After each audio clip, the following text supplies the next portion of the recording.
If we think about medium to long-term plans, we need to think about the sequence of learning. When is certain topics going to appear, and when can we revisit these topics in a kind of systematic, strategic way, so that we're not overloading their memory, but we're also teaching the building blocks as we go along.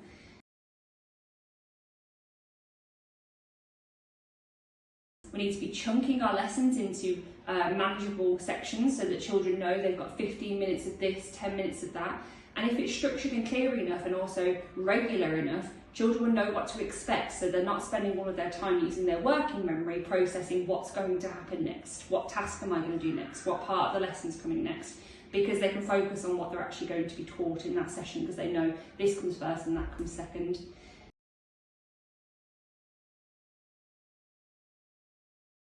If we think about the routines in the classroom,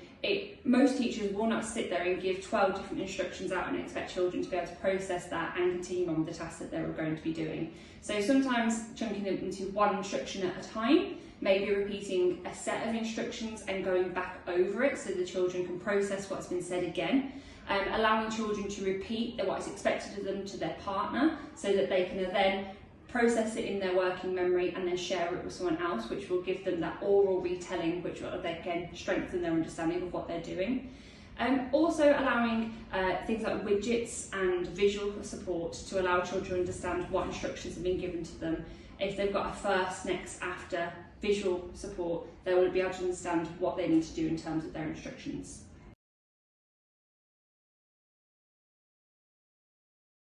Using embodied learning, which is the use of orally retelling along with physical or drawing something out and combining two of those things together, allows children to rehearse what they're going to say and see it in two different ways. So whether they draw their planning out and then they speak through their plan, they are making firmer connections in their brain between the drawings and what they're saying, so that when they come to write it the next day, they've already had experience of that learning and it's not fresh to them in their minds. It also allows teachers to allow children to rehearse more complex strategies in terms of writing, and it makes it a bit more automatic